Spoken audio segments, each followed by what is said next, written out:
जय श्री कृष्णा, राधे राधे। स्वागत है आप सभी का मेरे YouTube चैनल आध्यात्मिक कथाओं में। आज हम सुनेंगे गोपी प्रेम की आगे की कथा। आप सभी से मेरा हाथ जोड़कर विनम्र निवेदन है कि वीडियो को अंत तक जरूर देखिए और यदि यह कथा अच्छी लगे तो मेरे चैनल को सब्सक्राइब जरूर करें और वीडियो को लाइक करें, शेयर करें और बेल आइकन को प्रेस करना बिल्कुल भी ना भूलें। और अंत में जय श्री कृष्णा, राधे राधे जरूर ही लिखें, क्योंकि आपके कमेंट से ही मुझे आगे बढ़ने का हौसला मिलता है। मेरे चैनल में आपको कार्तिक स्नान की कथा भी मिल जाएगी और जो भी कथा कार्तिक स्नान में रोज पढ़ी जाती है व सुनी जाती है वह सभी कथाएं आपको मेरे चैनल में मिल जाएगी। तो चलिए शुरू करते हैं आज की कथा। बोलिए श्री कृष्ण भगवान की जय हो। यह कांता भाव दो प्रकार का है, स्वैकिया और परकिया। लौकिक कांता भाव में परिक्या भाव तजस्य है, घृणित है, क्योंकि उसमें अंग संग रूप काम वासना रहती है और प्रेम इष्पद चार मनुष्य होता है। परंतु दिव्य कांता भाव में परमेश्वर के प्रति होने वाले कांता भाव में परिक्या भाव गाय है। वह स्वक्यास्य श्रेष्ठ है, क्योंकि इसमें कहीं अंग संग या इंद्रिय तृप्ति की आकांक्षा नहीं है। प्रेम इष्पद जार पुरुष नहीं है, स्वयं विश्वात्मा भगवान है, पति पुत्रों के और अपने सबके आत्मा परमात्मा है। इसीलिए गोपी में प्रेम में परिक्या भाव माना जाता है। यद्यपि स्वैकिता पतिव्रता स्त्री अपना नाम, गोत्र, जीवन, धन, धर्म सभी पति के अर्पण कर प्रत्येक चेष्टा पति के लिए ही करती है, तथापि परिक्या भाव में तीन बातें विशेष होती है। प्रियतमा का निरंतर चिंतन, उससे मिलने की अतृप्त उत्कंठा और प्रियतम में दोष दृष्टि का सर्वथा अभाव। स्वैकाय में सदा एक ही घर में एक साथ निवास होने के कारण ये तीनों ही बातें नहीं होती। गोपियां भगवान को नित्य देखती थी, परंतु परिकाया भाव की प्रधानता से क्षण भर का वियोग भी उनके लिए असहाय हो जाता था। आंखों पर पलक न बनाने के लिए वे विधाता को ही कोसती थी, क्योंकि पलक न होती तो आंखें सदा खुली ही रहती। गोपियां कहती हैं, जब आप दिन के समय वन में विचरते हैं तब आपको न देख सकने के कारण हमारे लिए एक एक पल युग के समान बीतता है। फिर संध्या के समय जब वन से लौटते समय हम घुंघराली अलकवालियों से युक्त आपके श्रीमुख को देखती हैं, तब हमें आंखों में पलक बनाने वाले ब्रह्म मूर्ख प्रतीत होने लगते हैं। अर्थात एक पलक भी आपको देखे बिना हमें कल नहीं पड़ती।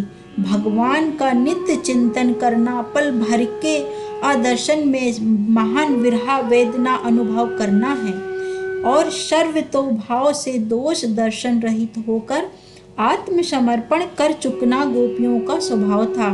इसी से उस प्रियतम सेवा के सामने किसी बात को कुछ भी नहीं समझती थी। लोक वेद सबकी मर्यादाओं को छोड़कर वे कृष्णा अनुरागी बन गई थी और भोग और मोक्ष दोनों ही उनके लिए सर्वथा तुच्छ और तेजस थे। भगवान ने स्वयं कहा है, हे उद्धव, गोपियों ने अपने मन और प्राण मुझ में अर्पण कर दिए हैं। मेरे लिए अपने सारे शारीरिक संबंधों को, लोक सुख के साधनों को त्याग कर वे मुझ में ही अनुरक्त हो रही हैं। मैं ही उनके सुख और जीवन का आधार हूँ। इस प्रकार अपने आत्मा को मुझ में अर्पित करने वाला भक्त मुझको छोड़कर ब्रह्मा के पद, इंद्रलोक के पद, चक्रवर्ती के पद, पताल आदि के राज्य और योग्य के आठों ऐश्वर्य आदि को तो बात ही क्या है, अपुनरावर्ती मोक्ष को भी नहीं चाहता। ऐसे भक्तों के लिए भगवान क्या कहते हैं, आइए भक्तों अब स्मरण करते हैं। यद्यपि भक्त कभी यह चाहता नहीं कि भगवान प्रियतम मेरे पैर दाबें, परंतु वह तो सर्वथा एक के होता है, कोई छोटा बड़ा रहता ही नहीं। महाभारत में सखा भक्त अर्जुन के साथ भगवान श्री कृष्ण का व्यवहार का वर्णन संजय ने कौरवों की राजसभा में किया। अर्जुन से ही जब सब व्यवहार था, तब गोपियों के समान भक्तों की बात ही निराली है। गोपियों का परिक्या भाव दिव्य है। लौकिक विषय विमोहित मन वाले मनुष्य इसका यथार्थ भाव नहीं समझकर अपने व्रति दोष से दोषारोपण कर बैठते हैं। असल में ब्रज गोपियाओं का प्रेम अत्यंत उच्चतम अवस्था पर स्थित है।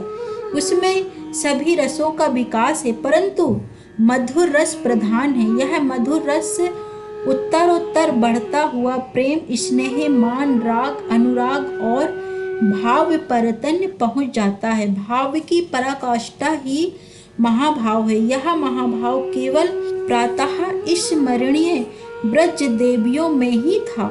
श्री भगवान ने प्रेमी भक्तों की प्रेम कामना पूर्ण करने के लिए ब्रजमंडल में इस सच्चिदानंदमय दिव्य लीला को प्रकट किया था। गोपी प्रेम की यह पवित्र लीला भगवान ने रमणीय विलास से अथवा गोपियों की काम वासना तृप्ति के लिए नहीं की थी।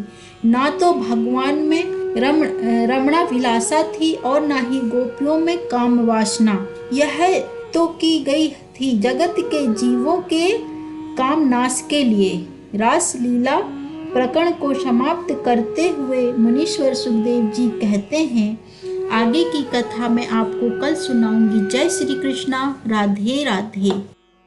कथा अच्छी लगी हो तो वीडियो को लाइक करें, चैनल को सब्सक्राइब करें और अंत में बेल आइकन को प्रेस करना बिल्कुल भी ना भूलें। जय श्री कृष्णा, राधे राधे।